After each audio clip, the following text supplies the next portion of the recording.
Urdu NEET preparation crash course 2026। तो सबसे पहले हम जो चैप्टर स्टार्ट कर रहे हैं वो है फ्रॉग। फ्रॉग के मामले में अगर बात करते हैं सबसे पहले, तो फ्रॉग कौन है, तो हमको आमतौर पर ये बात पता है कि फ्रॉग एक तरह का जलधरी है। अब एनसीईआरटी के अकॉर्डिंग हमको क्या क्या बात याद रखना है, तो सबसे पहली बात याद रखना है कि जो फ्रॉग होता है, तो फ्रॉग के मामले में जो सबसे पहली चीज याद रखना है वो ये है कि वो कौन से किंगडम, वो कौन से खानदान का मेंबर है। तो याद रखना है कि वो कौन से खानदान का मेंबर है, एनिमल है। हम लोग बायोलॉजिकल क्लासिफिकेशन में ये बात करते हैं कि अकॉर्डिंग टू बायोलॉजिकल क्लासिफिकेशन कि जो भी हमारे पास लिविंग ऑर्गेनिज्म है तो 5 किंगडम में तकसीम किया हुआ है। कौन कौन सा है, प्रोटिस्टा, मोनेरा, फंजाई, एनिमेलिया और प्लांटी। तो फ्रॉग की अगर बात करें तो फ्रॉग कौन से वाले किंगडम में आता है, फ्रॉग आता है एनिमेलिया में, यानी जानवरों। क्यों आता है, तो उसका एक रीजन ये है कि फ्रॉग एक जगह से दूसरी जगह जाता है, यानी वो क्या करता है, लोकोमोशन करता है, नकलो हरकत करता है इसलिए। दूसरा कि जो फ्रॉग है वो फ्रॉग क्या करते हैं, अपने इन्वायरमेंट को रिस्पॉन्ड करते हैं, जो भी उनके अतराफ में इन्वायरमेंट है उसको इन्वायरमेंट को वो रिस्पॉन्ड करे। तो पहली बात कि वो कौन से किंगडम में आता है, तो किंगडम एनिमेलिया में आता है। दूसरा कौन से फाइलम में आता है, तो आता है फाइलम कॉर्डेटा। हमको पता है कि हमने क्या किया हुआ है, एनिमल को याद रखने के लिए उनको उनकी खुसूसियात की बुनियाद पर कैटेगरी में तकसीम किया हुआ है, उनको उनकी खुसूसियात की बुनियाद पर टैक्सा में रखा हुआ है, ग्रुप में रखा है।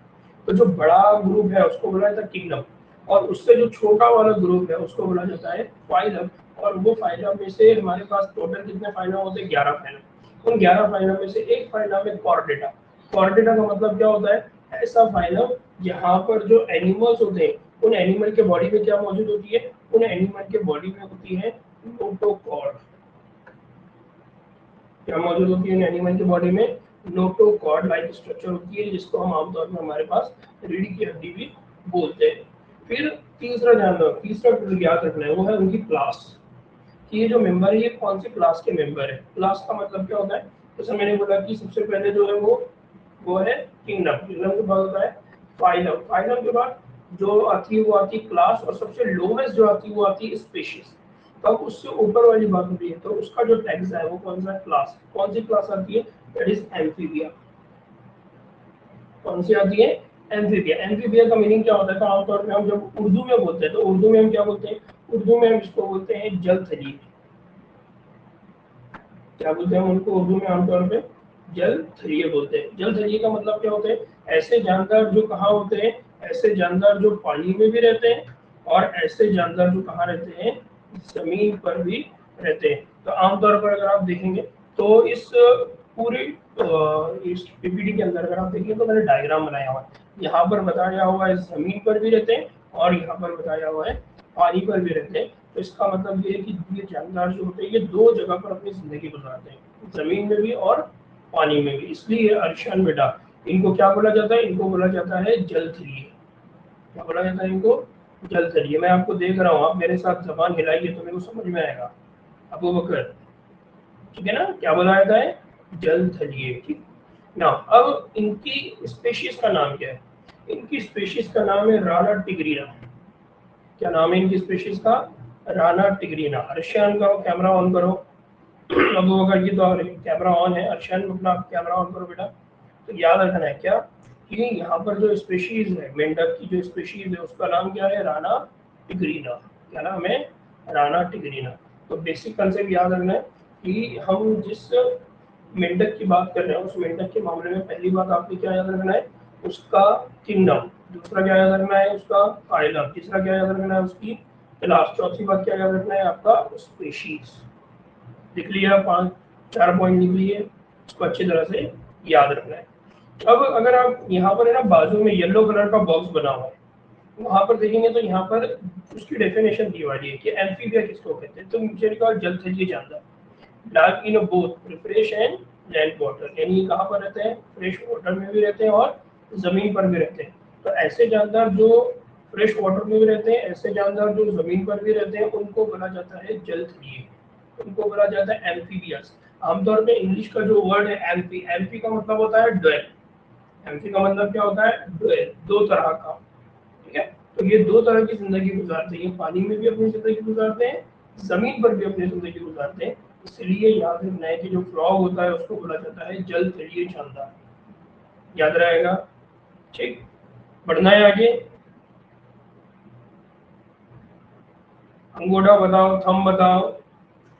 वैसे आपकी वीडियो में देख रहा हूँ तो वीडियो में भी अंगूठा बताए तो समझ जाऊंगा।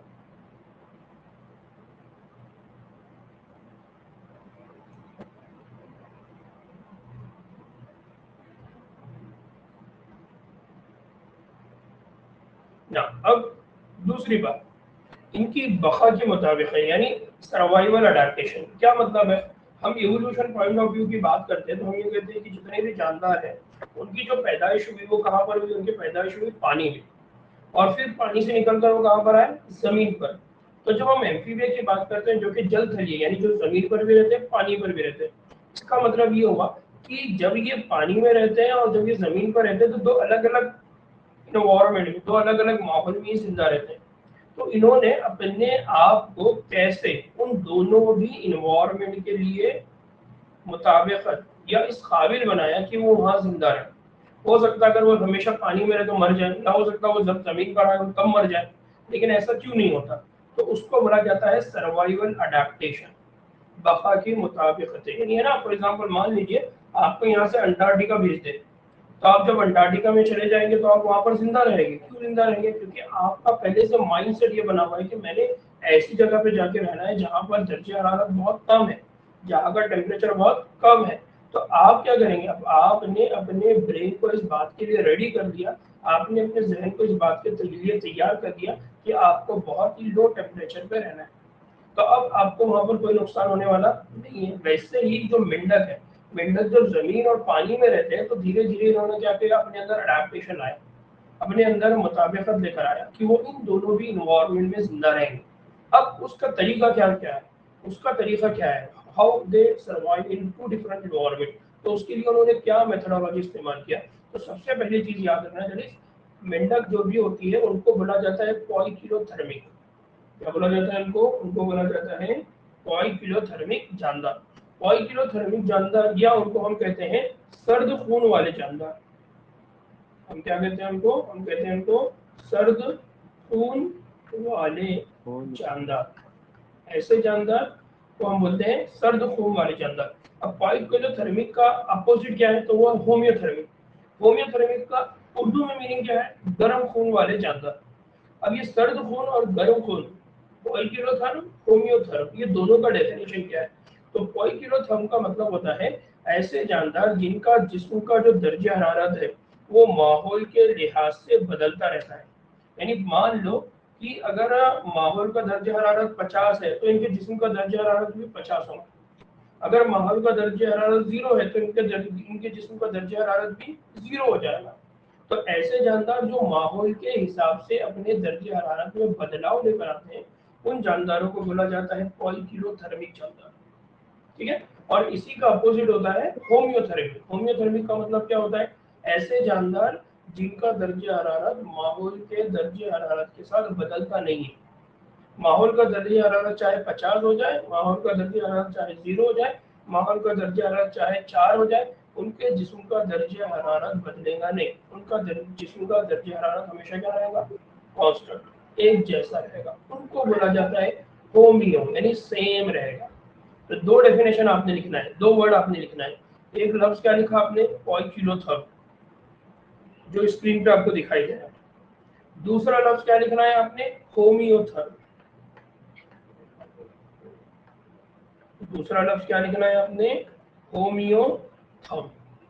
पॉइकिलोथर्म का डेफिनेशन यहाँ नीचे लिखा हुआ है, जिस्म का दर्जा हरारत माहौल के लिहाज से बदलता है। ठीक है। और होमियोथर्म का डेफिनेशन आप क्या लिखेंगे? जिस्म का दर्जा हरारत माहौल के लिहाज से नहीं बदलता है। बात समझ में आ रही है अबू बकर बेटा? अर्शियान? Yes sir. ठीक। जी सर। सर ये सर्वाइवल एडेप्शन का बढ़ना है ऊपर आगे। उसकी डेफिनेशन बताना। ठीक ना। अब इम्तिहानी नुक्ता यानी एग्जाम टिप। अब मैंने यहाँ पर कुछ ऐसे पॉइंट भी बना के रखे हैं जिससे आपको ये बात पता चले कि यार इम्तिहान के अकॉर्डिंग ये बहुत अहम है, इसको याद रखना बहुत जरूरी है। या दो लफ्ज है, एक लफ्ज है कैमोफ्लेज। एक लफ्ज क्या है? कैमोफ्लेज, और दूसरा लफ्ज है मिमिक्री। ठीक है, तो अक्सर बच्चे ये दो लफ्ज के अंदर क्या हो जाते हैं, कंफ्यूज हो जाते हैं। What is mean by camouflage, what is mean by mimicry. आमतौर पे आपने देखा होगा कि जो मेंढक है, वो मेंढक का जो जिस्म का कलर है वो क्या होता है, वो होता है हरा। लेकिन जब उसको कभी कोई खतरा दिखाई देता है, जैसे जमीन पर अगर वो आ जाए और जमीन पर अगर उसको कोई खतरा दिखाई दे, तो वो अपने जिस्म का कलर बदल देगा, है ना। जिस आमतौर पे हम जो गिरगिट के मामले में बोलते हैं, गिरगिट क्या करता है, अपना कलर बदलता है। तो जैसे ही उसको कोई खतरा दिखाई देगा, कोई मुश्किल दिखाई देगी, वो अपने जिस्म का कलर क्या करेगा, बदल देगा। मेंढक में क्या करता है, जब वो खतरा महसूस करता है, जब वो देखता है कि कोई शिकारी उसका शिकार करने के लिए आ रहा है, तो वो अपने जिस्म का अपना जिस्म का कलर है बदल देता। तो जमीन पर उसका कलर कुछ अलग रहेगा, और जब वो झाड़ियों में चला जाएगा, जब पानी में चला जाएगा, तो उसके जिस्म का कलर कुछ और रहेगा। इसको बोला जाता है कैमोफ्लेज। क्या बोला जाता है, कैमोफ्लेज। तो कैमोफ्लेज का जो सिंपल सा डेफिनेशन है वो होता है प्रोटेक्टिव कलरेशन। क्या मतलब होता है, प्रोटेक्टिव कलरेशन, या हम कहेंगे कि माहौल के रंग में ढल जाना। क्या बोलेंगे हम उसको, माहौल के रंग में ढल जाना। और माहौल के रंग में ढलना क्यों होता है, ताकि कोई शिकारी उसको ना पहचाने, ताकि कोई शिकारी उसका शिकार ना करे, तो उसको बोला जाता है कैमोफ्लेज। तो बेसिकली उसको डेफिनेशन में हम क्या कहते हैं, माहौल के रंग में ढल जाना। दूसरा होता है मिमिक्री। मिमिक्री में क्या होता है, मिमिक्री में ये होता है रिजेंबलिंग टू अदर ऑर्गेनिज्म, किसी और जानवर के जैसे दिखना। किसी और, फॉर एग्जाम्पल घासों के अंदर अगर वो है, तो घासों का कलर हरा होता है, तो वो क्या करेगा, अपना कलर भी हरा कर देगा। वो कीचड़ में चला गया, तो कीचड़ का कलर ब्राउन है, तो ये अपना कलर भी क्या कर देगा, ब्राउन कर देगा। यानी उस तरह का कलर कर देगा जो दूसरे ऑर्गेनिज्म पे जहां पर अभी वो है। तो कैमोफ्लेज को बोला जाता है प्रोटेक्टिव कलरेशन, अपनी हिफाजत के लिए रंग बदलना।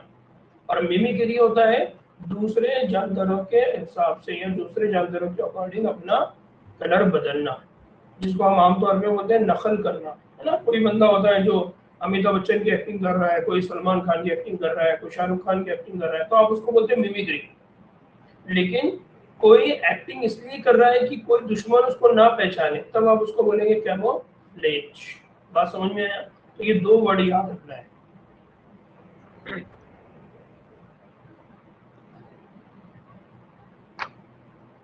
चलिए बढ़ना है आगे, अलिशान भाई बढ़ना है क्या आगे। यस सर, यस थम थम, हाँ दर यस जी ना। अब जी सर। दो बातें और याद रखना है कि जो भी फ्रॉग होता है, मेंढक होता है, वो दो चीजें शो करता है। वो क्या होती है, एक वो होता है कि जब भी मौसम बदलता है, तो शदीद मौसम की हालत, शदीद मौसम की हालत क्या है कि सर्दी भी बहुत ज्यादा है, गर्मी भी बहुत ज्यादा है। तो सर्दी और गर्मी में, सर्दी में अगर हमें, तो हम क्या करेंगे, हम स्वेटर वगैरह ओढ़ लेंगे। गर्मी है तो हम क्या करेंगे, गर्मी है तो हम क्या करेंगे, छत के नीचे चले जाएंगे, पानी में रहेंगे, एक्सेट्रा। लेकिन जो मेंढक होता है, मेंढक का प्रॉब्लम ये है कि हम हमारे जिस्म का जो दर्जा हरारत है उसको मेंटेन करके रखेंगे। लेकिन क्योंकि मेंढक जो है ये पॉइक्लोथर्मिक है, माहौल का दर्जा हरारत अगर बदलेगा तो इसके जिस्म का दर्जा हरारत भी बदलेगा। इसका मतलब ये है कि अगर बहुत ज्यादा सर्दी हो गई तब भी ये मर जाएगा, बहुत ज्यादा गर्मी हो गई तब भी ये मर जाएगा। क्यों, क्योंकि दोनों भी कंडीशन में उसके जिस्म का दर्जा हरारत क्या होने वाला है, बदलने वाला है। तो मेंढक क्या करते हैं, मेंढक मौसम की शदीद हालतों में या एक्सट्रीम कंडीशन में दो तरीके इस्तेमाल करते हैं। एक तरीका होता है उसको बोला जाता है हाइबरनेशन, और दूसरा तरीका होता है उसको बोला जाता है एस्टिवेशन। अब हाइबरनेशन और एस्टिवेशन क्या है, तो मैं पहले एक्सप्लेन कर रहा हूँ एस्टिवेशन का मीनिंग क्या होता है। एस्टिवेशन होता है समर स्लीप, यानी आमतौर पे जो गर्मा होती है, तो गर्मा में जो दर्जा हरारत है वो बहुत ज्यादा होता है। अब गर्मा में ये क्या करेगा, गर्मा में ये अपने आप को कीचड़ के अंदर छुपा देगा, या ये जमीन के अंदर बड़े बड़े गड्ढे बनाकर क्या करेगा, वहां जाके छुप जाएगा। अगर वो ऐसा करता है तो उसको बोला जाता है समर स्लिप, और उसको इंग्लिश में बोला जाता है एस्टिवेशन। क्या बोला जाता है उसको, एस्टिवेशन। दूसरा, ये क्यों, to protect from the extreme heat and drought condition. क्योंकि हम देखते हैं कि गर्मी के दिनों में एक तो गर्मी का दर्जा हरारत बहुत ज्यादा रहता है, दूसरा धीरे धीरे चूंकि जमीन से पूरा पानी जो है वो भाप बन गया होता है, तो जमीन पूरी खुश्क हो गई होती है, तो दोनों भी हालतों में वो सरवाइव नहीं करेगा। तो ऐसी कंडीशन में फ्रॉग अपनी जिंदगी को बचाने के लिए क्या करता है, एस्टिवेशन करता है। दूसरा हाइबरनेशन, हाइबरनेशन को बोला जाता है विंटर स्लीप या उसको बोला जाता है सरमा की नींद। सरमा में क्या होता है, सरमा में दर्जे हरारत बहुत कम हो जाता है। तो अब होगा क्या कि दर्जे हरारत अगर कम हो गया तो इन्वायरमेंट जो है वो फ्रीजिंग वाला हो गया। और हमको ये बात पता है कि जो फ्रॉग है वो अपने जिस्म का दर्जे हरारत कभी भी कांस्टेंट नहीं रख सकता, मेंटेन नहीं कर सकता। इसका मतलब है उसका जिस्म का दर्जे हरारत कम हो जाएगा। और हमको ये बात पता है कि हमारे जिस्म के अंदर जितने भी तहव्वुली यानी मेटाबॉलिक साइकिल्स है वो सारे अंजाम देने वाले कौन है, वो एंजाइम्स है। तो अगर एंजाइम लोअर टेम्परेचर पे आ जाए तो एंजाइम क्या हो जाता है, इनएक्टिव। अगर एंजाइम इनएक्टिव हो गया तो इसका मतलब उसके जिस्म में होने वाले जितने भी रिएक्शंस है, जितने भी तामुलात है, वो सब क्या हो जाएंगे, स्टॉप। इस तरह से उसकी क्या हो जाएगी, मौत। तो उसको ये पता है कि अगर लोअर टेम्परेचर होगा तो उसकी क्या हो जाएगी, डेथ। उस कंडीशन में भी वो क्या करता है, अपने आपको बचाने के लिए उस जगह से एस्केप कर जाता है, उस जगह से वो निकल जाता है और दोबारा वो क्या करेगा, ऐसी जगह पर जाएगा जहां पर उसके जिस्म का दर्जे हरारत मेंटेन रहे।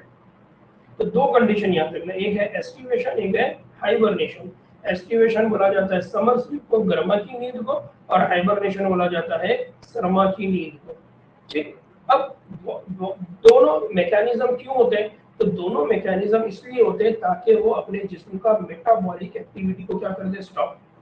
अपने जिस्म में होने वाले जितने भी तहव्वुली अमल है उन सबको क्या कर दे, रोक दे, ताकि उसके जिस्म के अंदर तवानाई की, एनर्जी की जरूरत ना पड़े। अब सवाल ये है कि वो मेटाबॉलिक साइकिल ही क्यों रोक रहा है, तवानाई को ही क्यों रोक रहा है। तो इसका मतलब ये है कि अगर उसको तवानाई चाहिए तो उसको क्या चाहिए, ग़िज़ा चाहिए। ग़िज़ा अगर चाहिए तो उसको क्या करना पड़ेगा, अपनी जगह से, यानी जहां पर वो डीप बरो में रह रहा है या जहां पर वो छुप के रह रहा है वहां से बाहर निकलकर उसको आना पड़ेगा। अगर वो वहां से बाहर निकल कर आएगा तो दर्जे हरारत की वजह से उसके जिस्म का जो टेम्परेचर है, जिस्म का दर्जे हरारत है, वो बदल जाएगा। तो माहौल के दर्जे हरारत के साथ उसके जिस्म का दर्जे हरारत अगर बदल गया तो वो क्या हो जाएगा, मर जाएगा। तो अपनी मौत को बचाने के लिए वो बाहर नहीं आ सकता, इसलिए वो क्या करता है, अगर एनर्जी की डिमांड है, बॉडी को अगर तवानाई लगने वाली है तो वो तवानाई के इस्तेमाल को ही रोक देता। और तवानाई के इस्तेमाल को रोकने के लिए वो उसके जिस्म में होने वाली जितनी भी मेटाबॉलिक एक्टिविटीज है, जितने भी तहव्वुली अमल है, वो सबको क्या कर देता है, रोक देता है, सस्पेंड कर देता है। तो ये बहुत इंपॉर्टेंट चीज है, इम्तिहान में ये बात पूछी जाती है कि कोई भी फ्रॉग हाइबरनेशन या एस्टिवेशन क्यों कर रहा है, तो याद रखना है क्यों कर रहा है, to pause the metabolic activity. और ये मेटाबॉलिक एक्टिविटी को पॉज क्यों करना है, इसलिए करना है ताकि वो क्या करे, कंजर्व दी एनर्जी, तवानाई का बचाव कर सके। बात समझ में आई, डन, आगे बढ़ना है।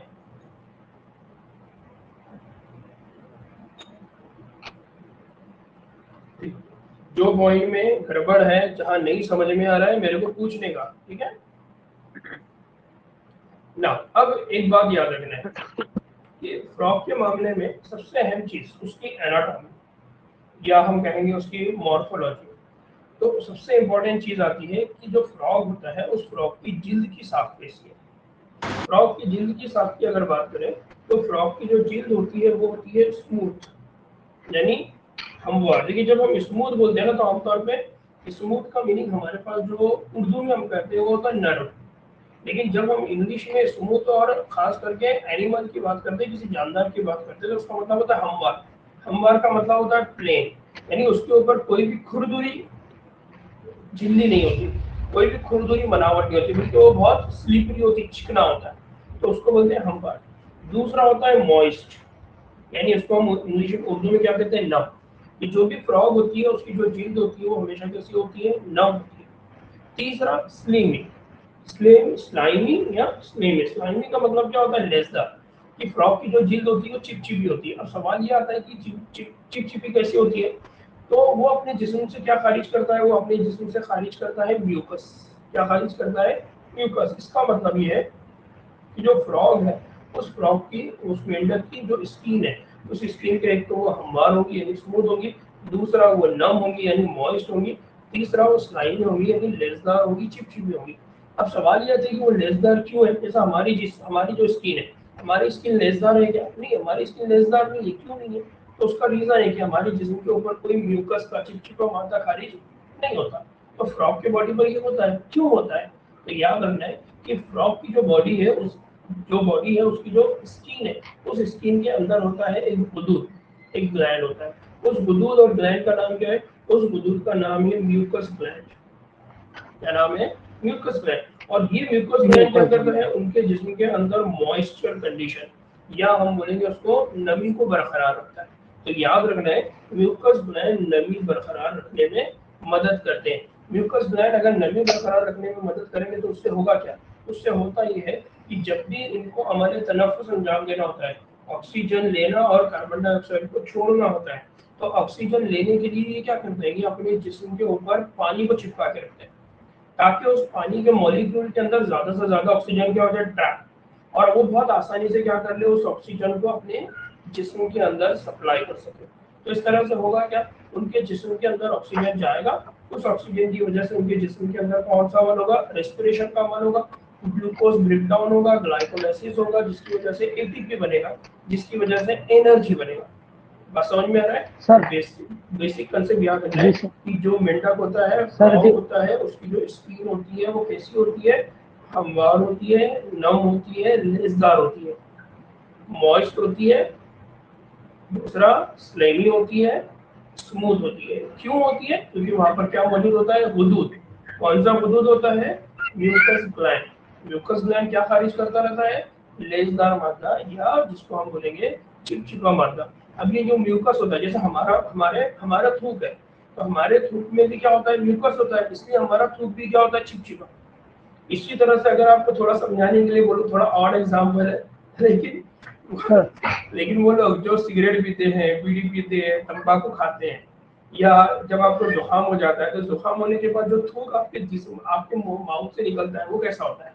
वो बहुत चिपचिपा होता है, लेसदार होता है। तो उसी तरह से इनकी जो स्किन होती है, उसके ऊपर जो मादा होता है वो उसी तरह का चिपचिपा होता है। क्यों होता है? उसका एक रीजन तो मैंने बताया, ऑक्सीजन। दूसरा रीजन ये होता है कि जब भी इनके ऊपर कोई शिकारी आएगा और वो शिकारी इन मेंढक को दबोचने की कोशिश करना, पकड़ने की कोशिश करेगा, तो वो आसानी से क्या हो जाएगा? स्लिप हो जाएगा, वो उनके हाथ से निकल जाएगा। जैसा आप जब मछली को पकड़ते हैं तो मछली आपके हाथ से क्या हो जाती है? स्लिप हो जाती है। वैसे ही मेंढक अपने जिस्म को हमेशा मॉइस्ट करके रखता है, ताकि कोई शिकारी अगर उसको पकड़े तो वो आसानी से उसके हाथ से क्या हो जाए? छूट जाए। बात समझ में? तो ये 3-4 बातें याद रखना है। पहली बात कि फ्रॉग की जो स्किन होती है वो कैसी होती है? स्मूथ। दूसरा मॉइस्ट। तीसरा स्लिमी। इसकी वजह से होती है क्योंकि वहां पर क्या मौजूद होता है? म्यूकस। और अर्शर भैया, म्यूकस कौन सिक्रीट कर रहा होता है? Mucus gland. कौन सिक्रीट कर रहा होता है? Mucus gland. ठीक है ना। अब एक बहुत इंपॉर्टेंट बात जो यहाँ पर मैंने रेड करके रखा हुआ है, वो रेड करके क्या रखा है कि जो फ्रॉग है वो कभी भी पानी पीता नहीं। अर्जन भैया ऐसा कैसा होता? वो तो पानी में रहता ना, फिर पानी में रहता तो पानी पीता कैसे नहीं? तो याद रखना कि वो पानी पीता नहीं, बल्कि पानी को क्या करता है? जज्ब करता है। तो इसकी जो स्किन होती है ना फ्रॉग की, तो याद रखना है, frog does not drink water through their mouth. वो क्या करता है? It absorb the water directly through it's skin. वो क्या करता है? पानी बराह रास्त जिल्द के जरिए क्या करता है? जज्ब करता है। तो बहुत इंपॉर्टेंट है ये। सर एक सवाल था, बहुत अहम है, इसको अपनी बुक में IMP करके रखना है, स्टार लगा के रखना कि फ्रॉग पानी नहीं पीता, माउथ के थ्रू तो बिल्कुल नहीं पीता। फिर पानी का वो कैसे उसको पानी पी? वो पानी पीता नहीं है, वो they do not drink water, they absorb the water. वो पानी को क्या करता है? जज्ब करता है। और पानी को जज्ब किसकी मदद से करता है? स्किन की मदद से करता है। याद रहेगा अबू बकर भाई? क्लियर? डन सर जी? सर ना अंगूठा बताओ।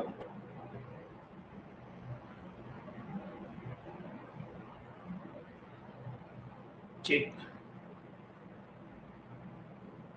नाउ अब एक्सटर्नल मॉर्फोलॉजी की बात कर रहे हैं।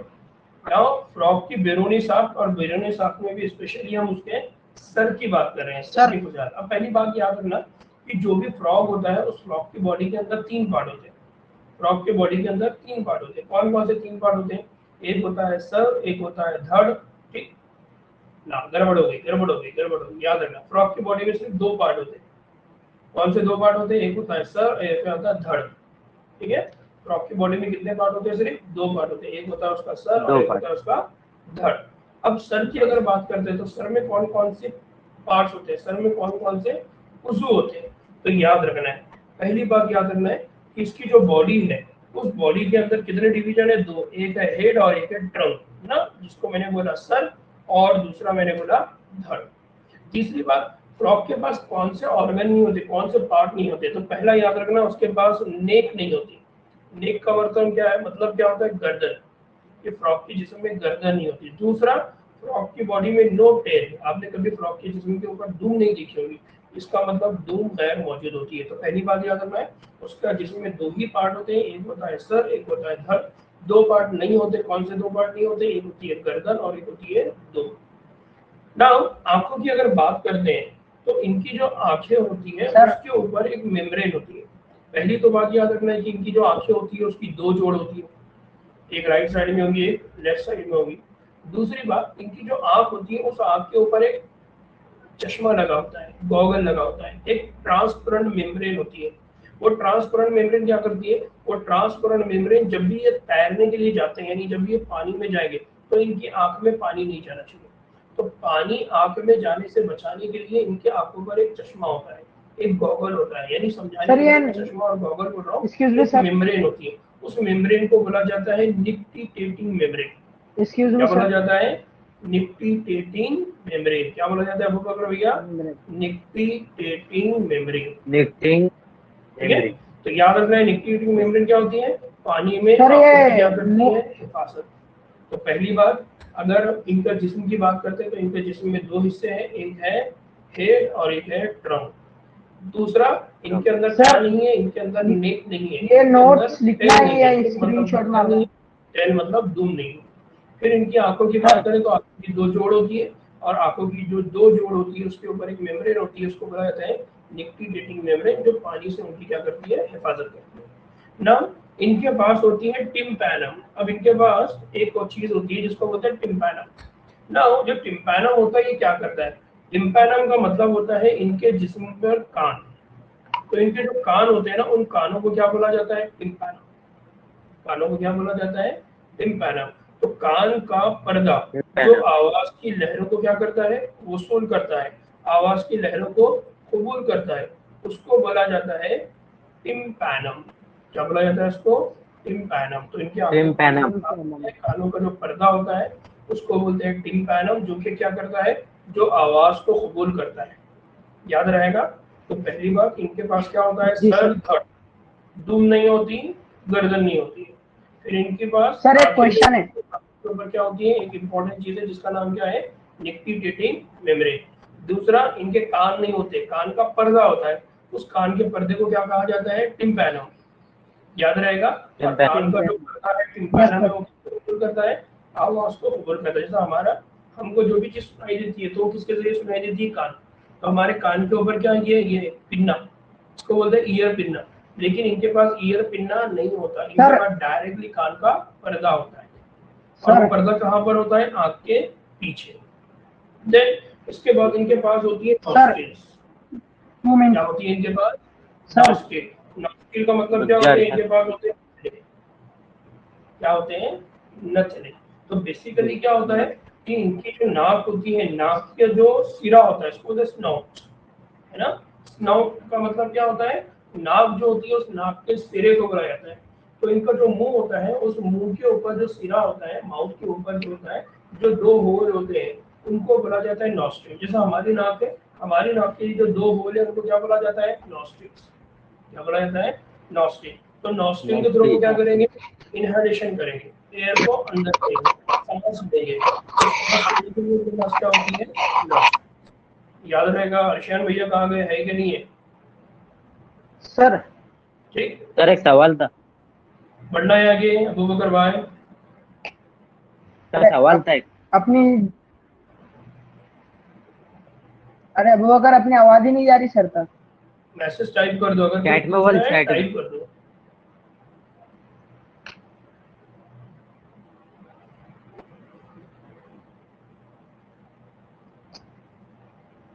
ठीक है। अब अब इनके जिस्म के ऊपर कुछ अज़ू होते हैं जो लोकोमोशन और लिम्ब के लिए रिस्पॉन्सिबल है। लोकोमोशन और लिम्ब का मतलब क्या होता है? चलो आ जाओ।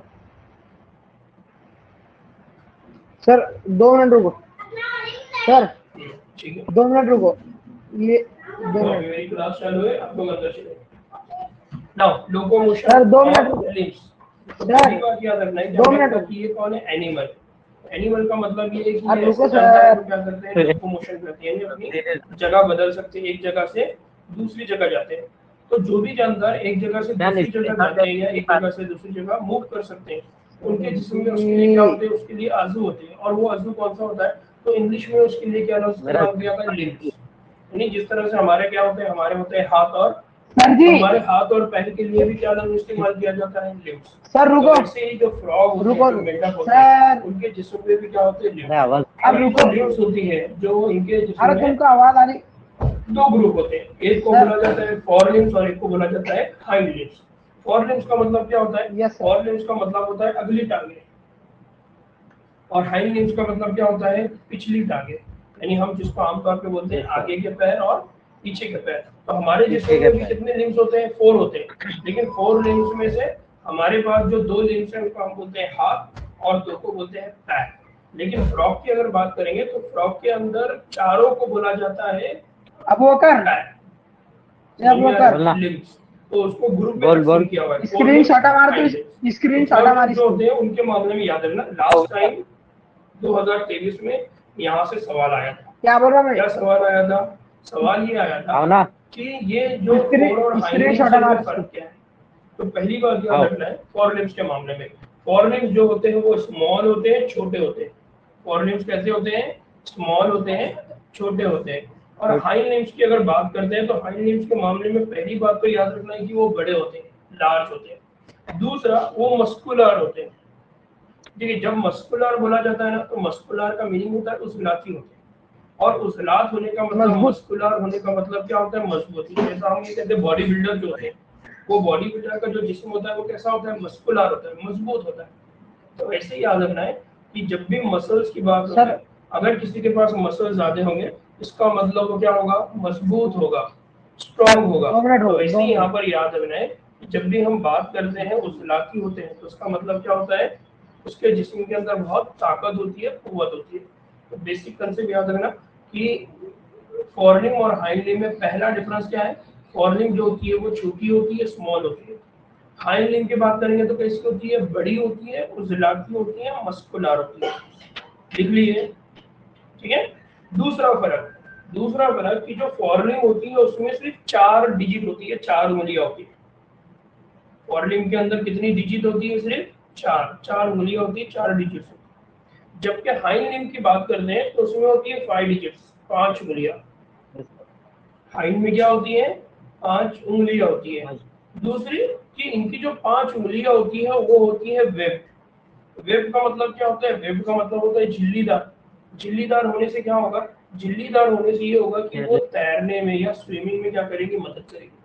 तो आमतौर पर याद रखना है कि अगर आप डायग्राम देखेंगे तो मैंने डायग्राम में यहाँ पर बताया हुआ है कि इनकी जो उंगलियां होती हैं, फॉर जो हाइंड लिम्स होती है, वो कैसी होती है? झिल्लीदार होती है। झिल्लीदार होने की वजह से क्या होगा? वो पानी में बहुत जल्दी जल्दी तैर सकेंगे। तो 2 बड़े फर्क है जो याद रखना है आपने। पहला फर्क है स्मॉल, और हाइंड लिम्ब में जो फर्क है वो क्या है? बड़ी है, लार्ज है, मस्कुलर। दूसरा फर्क क्या है? इधर 4 डिजिट्स होती है, जबकि यहाँ पर 5 डिजिट होती है। सर जी। 5 डिजिट यानी 5 उंगलियों के सर। साथ साथ कैसी होती है? झिल्लीदार होती है। अब ये जो इनके पैर है, ये पैर क्या क्या काम करते हैं? तो पैर इनके जो होते हैं, तो पहला काम करते हैं जंपिंग यानी उछलने का। दूसरा वो काम करते हैं स्विमिंग यानी तैरने का। तीसरा काम वो करते हैं क्राउलिंग यानी रेंगने का। और चौथा काम होता है बरोविंग यानी बिल खोदने का। बात समझ में आ रहा है कि जो फोरलिम्ब और हाइंड लिम्ब है वो कौन कौन से काम करते हैं? तो इम्तिहान में ये बात पूछी जाती है। क्या बात पूछी जाती है? कि what are the function of the limbs. तो लिम्ब्स के जो फंक्शन है उनमें 4 फंक्शन है। पहला क्या है? उछलना, तैरना, रेंगना और बिल खोदना। तो जब भी ये हाइबरनेशन या एस्टिवेशन में जाएंगे तो ये क्या करेंगे? जमीन के अंदर गड्ढा बनाएंगे। जमीन के अंदर गड्ढा बनाने के लिए किसका इस्तेमाल करेंगे? वो अपने पाँव का इस्तेमाल करेंगे, जिसकी मदद से वो आसानी से क्या कर सकते हैं, जमीन के अंदर जाकर अपनी जो समर स्लीप है, जो विंटर स्लीप है, जो सर्दी की नींद है और जो गर्मी की नींद है, उसको क्या कर सकते हैं, मुकम्मल कर सकते हैं। ठीक। Yes sir. जी अर्शान बेटा, क्या प्रॉब्लम हो रही है अर्शान को? अर्शान को क्या प्रॉब्लम हो रहा है? अर्शान मेरे को मैसेज पर डालो बेटे, जो भी इशू अरे आवाज आ रही? सर जी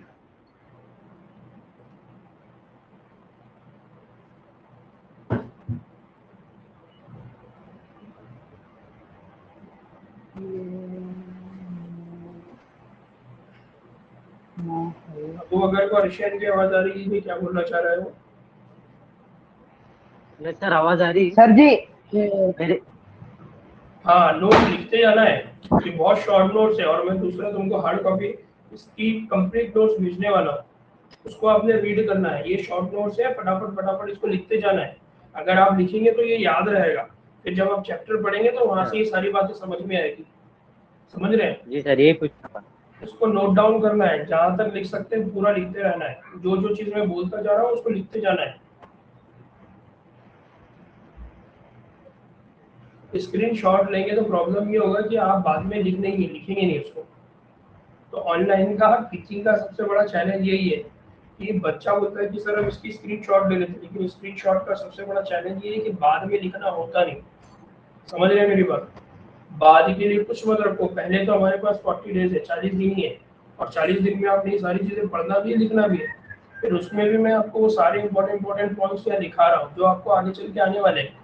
तो अब इतने बड़े चैप्टर में से मैं आपको सिर्फ बहुत शॉर्ट फॉर्म में ये सारी चीजें दिखा रहा हूँ, और वो भी अगर आप नहीं लिखेंगे तो फिर बाद में बहुत परेशानी हो जाएगी। समझ रहे हैं? नहीं, आपकी आवाज मेरे को नहीं आ रही, इसलिए नहीं आ रही क्योंकि आज इत्तेफाक से मेरा हेडफोन मेरे साथ नहीं है, इसलिए मैं बोल रहा हूँ कि जो भी आपने करना है मैसेज कर दो, ठीक है? तो नोट्स पूरे लिखना है, ठीक है? इतने टाइम में क्या हो रहा है? फ्रॉग एक मेरा बहुत बुधवार important character show बुधवार करता है, उसको बोला जाता है सेक्सुअल बुधवार भाई डायमॉर्फिज्म। किचन में लेंगे। क्या बोला जाता है उसको? हाँ सेक्सुअल डायमॉर्फिज्म, या उसको बोला जाता है जिनसी इम्तियाज। लेंगे। सेक्सुअल डायमॉर्फिज्म का पहला मीनिंग क्या होता है पहले समझ लो, बाद में मैं उसको दिखाता हूँ। हम ये कहते हैं कि हमारे पास जितने भी जानदार हैं उनके अंदर दो चीज है, एक है नर, एक है मादा, एक है मेल और एक है फीमेल। नर मादा या मेल फीमेल का जो डिस्टिंक्शन है, जो फर्क है, जी सर वो है जिनसी अज़ू की बेस पर, सेक्सुअल ऑर्गन की बेस पर। अगर टेस्टिस है तो हम बोलते हैं मेल, अगर ओवरी है तो हम बोलते हैं फीमेल। लेकिन मेंढक के केस में हम ये देखते हैं कि इनकी मेल और फीमेल में ओवरी या टेस्टिस के बजाय कुछ और चीजों को यूज किया जाता है। वो क्या है? तो इनके जिस्म के ऊपर दिखने वाले कुछ खुसूसियात है, कुछ कैरेक्टर है, जिसको देखकर आप डायरेक्टली बोल सकते हैं कि ये नर है और ये मादा है। जैसा इंसानों के अंदर भी हम ये करते हैं कि अगर किसी के लंबे लंबे बाल हैं तो आप उसको देखकर बोल देते हैं कि ये लड़की है, किसी के छोटे छोटे बाल है तो आप उसको बोल देते हैं लड़का है। तो हम देखकर ये बात, या फिर आवाज की बुनियाद पर, तो हम अगर फॉर एग्जाम्पल कुछ लोग हैं वो दीवार के उस बाहर खड़े हैं, हमको नहीं मालूम कि हमारे बाजू में कौन बंदा खड़ा है, हमने उसको नहीं देखा, लेकिन अगर आवाज आ रही है तो आप समझ जाते हैं कि वो लड़का है या लड़की है। तो कुछ ऐसे कैरेक्टर होते हैं जिनका जिन्स से कोई ताल्लुक नहीं है, जिनका सेक्स से कोई ताल्लुक नहीं है, फिर भी उसकी बुनियाद पर आप उनको क्या कर रहे हैं, जिनसी तौर पर डिफरेंशिएट कर रहे हैं, सिर्फ जिनसी तौर पर उनको पहचान रहे हैं। तो उन खुसूसियात को बोला जाता है सेक्सुअल डायमॉर्फिज्म। डाय मतलब दो, मॉर्फ का मतलब होता है मॉर्फोलॉजी यानी फिजिकल कैरेक्टर जिसको आप देख रहे हैं, ठीक है?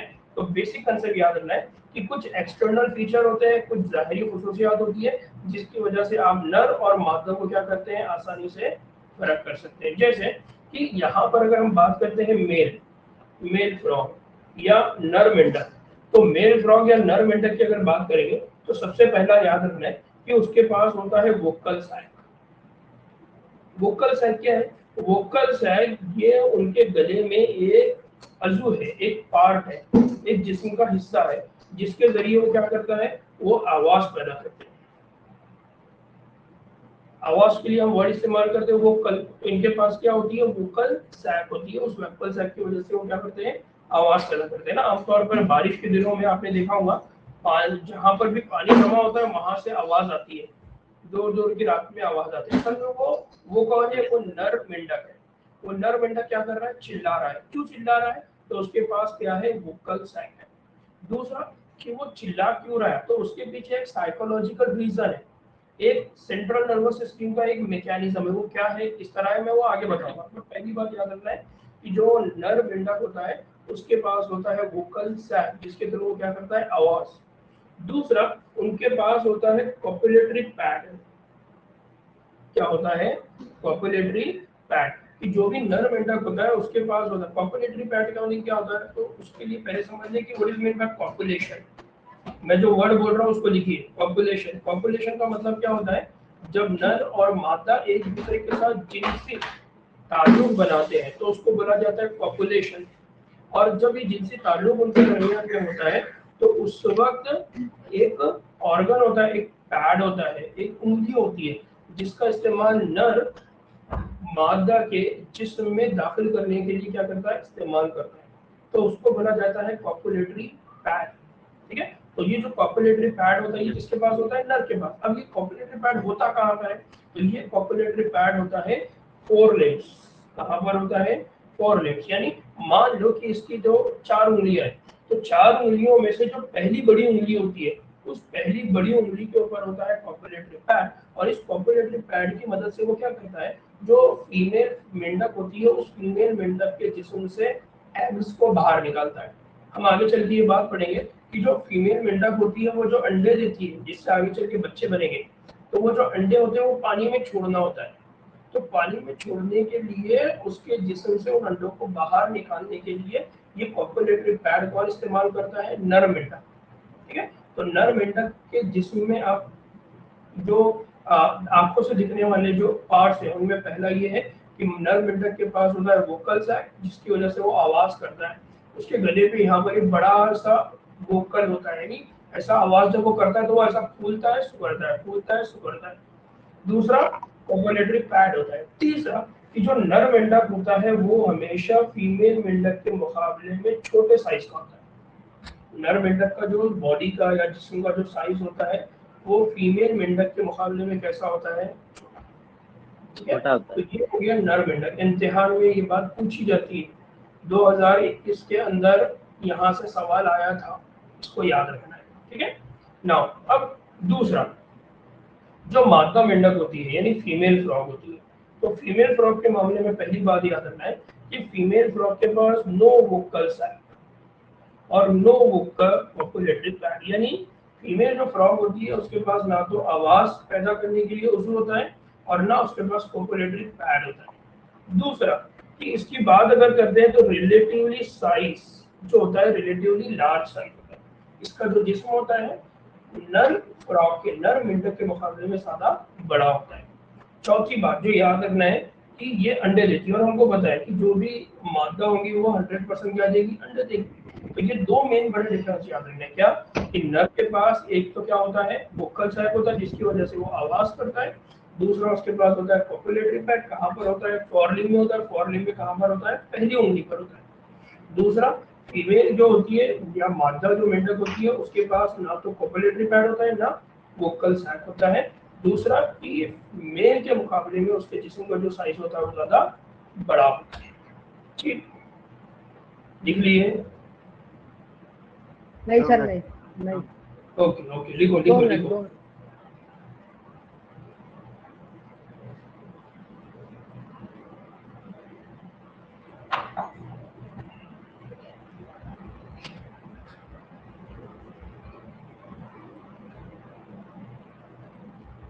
हो गया, 2 मिनट। हर्षल भाई मैसेज टाइप करो। अभी मैंने मैंने मैंने हेडफोन नहीं लगाया है इसलिए मेरे को आवाज नहीं सुनाई देंगी। आप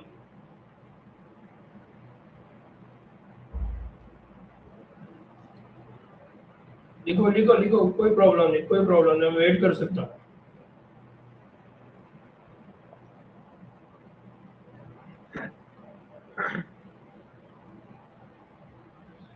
डन? यस ओके ना, अब क्विक रिवीजन करना है। सबसे पहला फ्रॉग का स्पीशीज, फ्रॉग स्पीशीज का नाम क्या है? राना टिग्रीना। इनके खुसूसियात में याद रखना है पोइकिलोथर्मिक। तीसरी बात एस्टिवेशन और हाइबरनेशन, समर स्लीप और विंटर स्लीप। डाउन ट्वेंट जो वेव्ड हाइंड लिम्ब होते हैं, एग्जाम में ये पूछे जाते हैं। ये सारे पॉइंट्स बहुत इंपॉर्टेंट है, इसको लिख के रखिए। ये क्विक रिवीजन के लिए काम आएंगे, फास्ट रिवीजन के लिए काम आएंगे। और इनको एक बॉक्स में लिखना, उसके आगे IMPD लिख के रखना, स्टार बना के रखना, ताकि आपको ये याद रहे।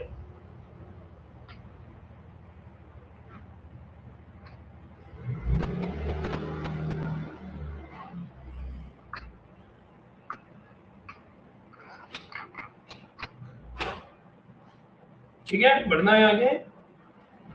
Yes sir.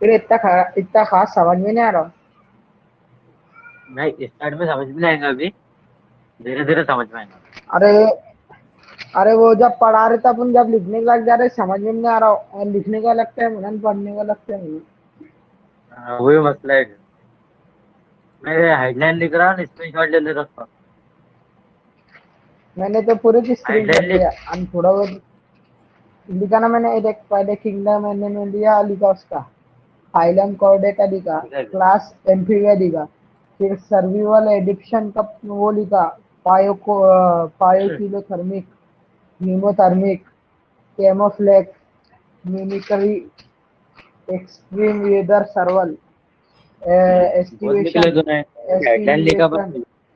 पर फिर लिखा मैंने sexual dimorphism, male and female. Male का लिखा मैंने has vocal for sound production, vocal sacs, आवाज पैदा करने के लिए वोकल।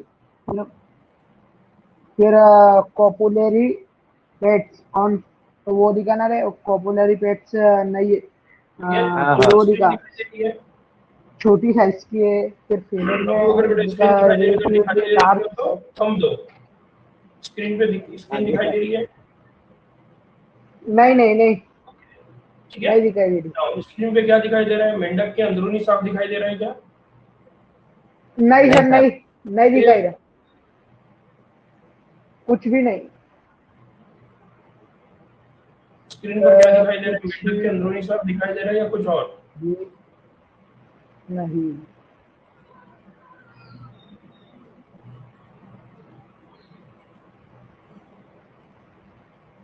अब दिख रहे सर आप तो दिखेंगे ना रे, एक्सियर एकेडमी देख पिन अप करके, कुछ भी नहीं। नहीं नहीं क्या दिख रहा है? नहीं कुछ भी नहीं दिख रहा सर अभी। कुछ नहीं दिखाई दे रहा है। भी नहीं। सर को वरना और राउंड मार के बोल ले चैट में। स्टार। अरे तो सर बात अभी क्या दिख रहा है? क्या दिख रहे तुम? दुम दुम फोन लगा दो कुछ भी नहीं। लगा के कुछ मेरे छिड़ जाएंगे। नहीं ना भाई, अभी स्क्रीन चालू है। हाँ अभी अभी आ गया क्या? हाँ अभी आ गया ना? अब दिख रही है।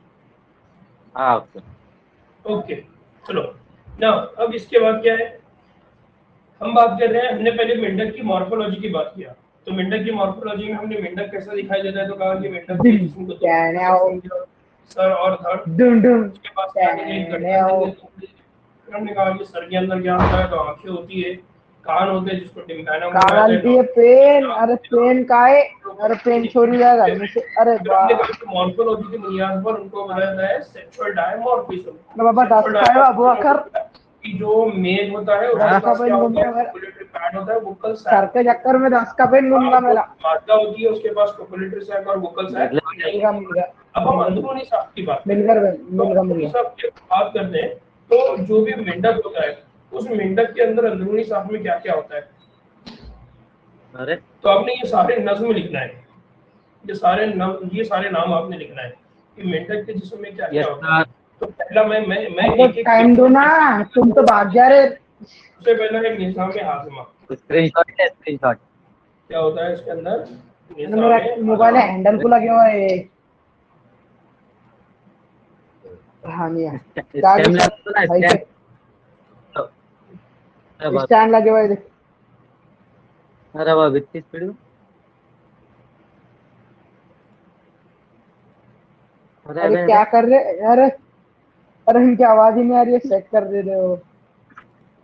ये देख पट्टी मेरा स्टैंड, डिम डिम टेढ़ियाँ, मेरे के टेबल स्टेम लगा ले। डिम डिम टेढ़ियाँ। ये देखिए स्टैंड पे ऐसा लगे हुए रहता है वैसे अपन, ये डिम डिम सबसे पहला टेढ़ियाँ। उसके पास क्या होता है? निज़ाम हाज़िमा। दिख रहा है आपको? Yes sir. जी सर। तो पहला लिखना है निज़ाम हाज़िमा, दूसरा लिखना है निज़ाम तनफ़ुस। निज़ाम तनफ़ुस। तीसरा लिखना है निज़ाम दौरान खून। रुको रुको रुको, अरे रुको, इतना ज्यादा शादी करके भाग जा रहे सर तुमको। मेंढक का जिस्म का हाँ, दर्द लिखो लिखो, फास्ट लिखो, धीरे धीरे निगल। बोल रहा हूँ, धीरे धीरे बोल रहा हूँ, आराम से लिखो, कोई मसला नहीं। निज़ाम अमल इन्हिज़ाम, निज़ाम अमल इन्हिज़ाम। दूसरा लिखना है निज़ाम अमल तनफ़ुस।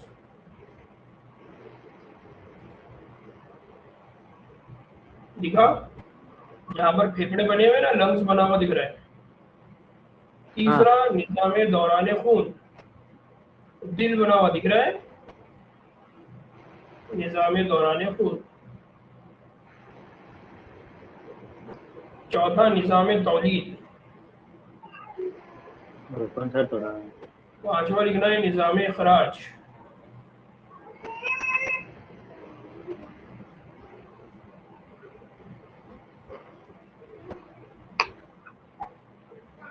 ठीक है, उसके बाद निज़ाम आसाब।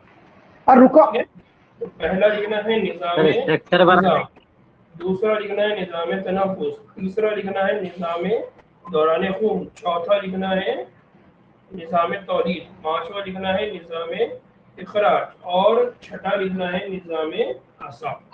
अब देखो, अगर आप अगर आपको दिखाई दे रहा होगा ना, तो मैं देखो, मैंने निज़ाम इंहिज़ाम में लिखा हुआ है फोकस्ड, निज़ाम तनफ़ुस में लिखा हुआ है फोकस्ड, निज़ाम दौरान खून में लिखा हुआ है फोकस्ड। इसका मतलब ये है कि ये तीनों भी जो निज़ाम है इनके, या ये तीनों जो सिस्टम है, ये बहुत इंपॉर्टेंट है और इनको याद रखना आपके लिए बहुत जरूरी, क्योंकि इम्तिहान में यहाँ से सवाल आएंगे। लाइबा बाहर हो। जो बाकी के तीन सिस्टम है उपो नहीं है। उनको भी हम अच्छे से समझो।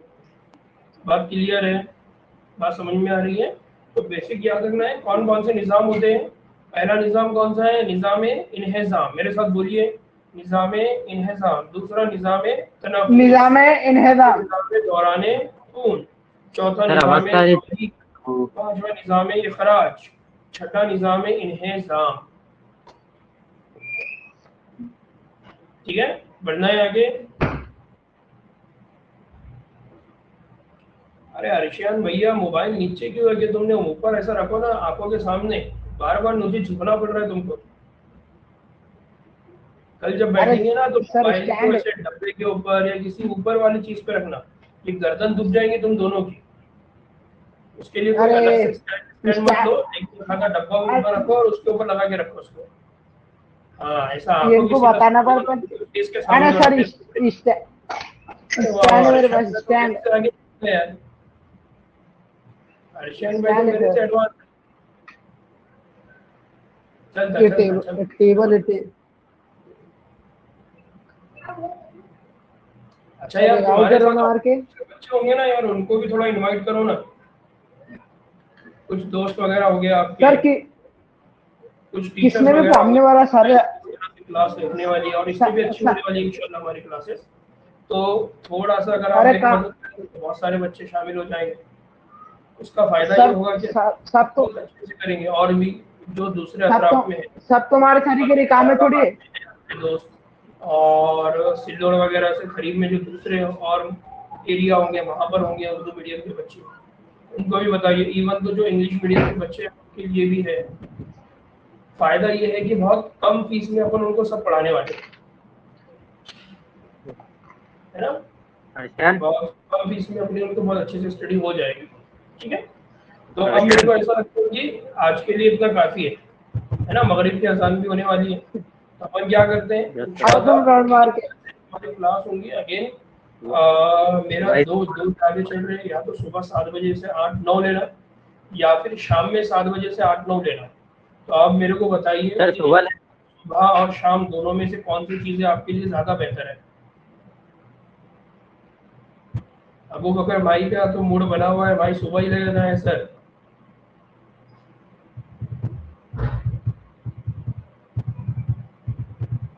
ठीक ठीक, चलो दोनों का भी इरादा सुबह का ही है, कोई मसला नहीं। ठीक है, खोलो। ठीक, चलिए दुआ अरे में याद क्लास रखिए। चालू। अच्छा था क्लास। जी सर जी। चलिए, अस्सलाम वालेकुम रहमतुल्लाहि व बरकातहू। और कोई डाउट है, कोई प्रॉब्लम है, जो भी है मेरे को यहाँ से मैसेज करने का, व्हाट्सअप करने का। ठीक है, कल माइक साथ में ला बोलना, कल माइक साथ